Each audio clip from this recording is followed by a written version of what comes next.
फातिमा असलम हमारे साथ मौजूद है, हमारे नफ्सियात, उनको खुशामदीद कहेंगे। अस्सलाम वालेकुम फातिमा। वालेकुम सलाम। कैसी हैं आप? अल्लाह का शुक्र, आप कैसी हैं? मैं बिल्कुल ठीक हूँ। मुझे बताएं कि हम आज इन जनरल मेंटल हेल्थ पे तो बात कर रहे हैं।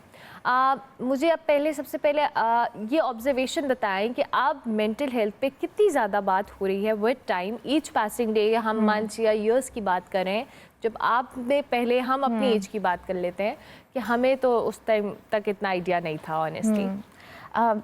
ओवर द ईयर्स अब मेंटल हेल्थ पे ज़रा बात ज़्यादा होना शुरू हो गया। यू आर वेरी राइट कि जब हम लोगों ने जब इस फील्ड का सोचना भी शुरू किया था, when I had a choice कि हाँ मुझे किस फील्ड में जाना चाहिए, मुझे क्या प्रोफेशन ऑप्ट करना चाहिए, तो बहुत ज़्यादा एम्बिगिटी थी, कन्फ्यूजन थी कि इसका शायद स्कोप नहीं है पाकिस्तान में, नोबडी एक्चुअली थिंक्स कि इसकी ज़रूरत है, या कोई घर में इसका बात करे, क्योंकि ज़्यादातर एफिलिएशन ये होती थी कि अगर किसी को कोई जहनी नौयत की बीमारी होती थी तो वो पागल है या उस पर कोई किसी किस्म का साया हो गया। तो इसके लिए कोई साइकेट्री या कोई साइकोलॉजी रिलेटेड ट्रीटमेंट नहीं रिक्वायर्ड, बल्कि कोई पीर बाबा की ज़रूरत पड़ जाती है। लेकिन over the years, over like 6 to 7 years, I have seen a drastic change. मैंने देखा है कि अब घर घर में बातें हो रही हैं, अब वालिदैन खुद अपने बच्चों को लेकर भी आ रहे हैं थेरेपीज़ के लिए। तो ओवर द ईयर्स, क्योंकि मुझे लगता है कि क्योंकि शायद इस तरह के तजर्बात भी जो हैं वो अब बहुत ज़्यादा खुल के सामने आ रहे हैं, तो कहीं ना कहीं सोसाइटी में, माशरे में ये बातें होना लग गई हैं कि इसके पीछे रीज़न क्या हो सकते हैं, और जब वो रीज़न के बारे में बात करते हैं तो वो किसी न किसी तरीके से कोई मेंटल हेल्थ इशू निकलता है। तो जिस तरह से हम फिजिकल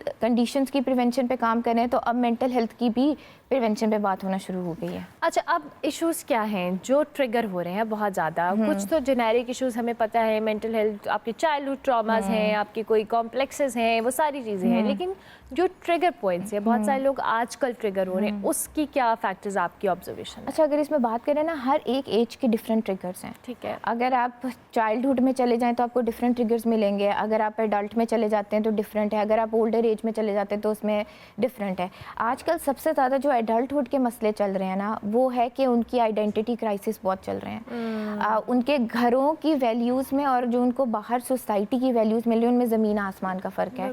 और इसकी जो मुझे लगता है इसकी जो रूट्स है ना, वो बचपन से ही डेवलप कर दी जाती है, क्योंकि हम बच्चों को खुद हम बेशक अफोर्ड कर ना सकें, लेकिन बच्चों को हमने उन स्कूलों में कराना है जहाँ पर एलीट क्लास सारी पढ़ रही है। आपके घर का माहौल बहुत डिफरेंट है, लेकिन जिस स्कूल में आप बच्चे को भेज रहे हैं उसका माहौल बहुत डिफरेंट है।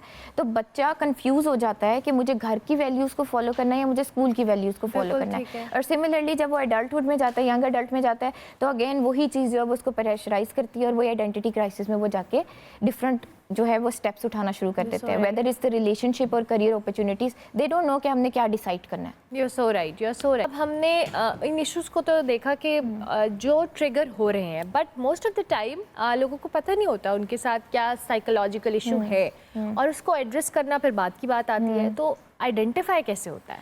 अच्छा, इसमें दो तरीके हैं। एक तो ये है कि आप खुद अपनी एवेलुएशन करें, और दूसरा ये होता है कि आपको इन्वायरमेंट बड़ी आपको ना क्लूज देना स्टार्ट कर देता है।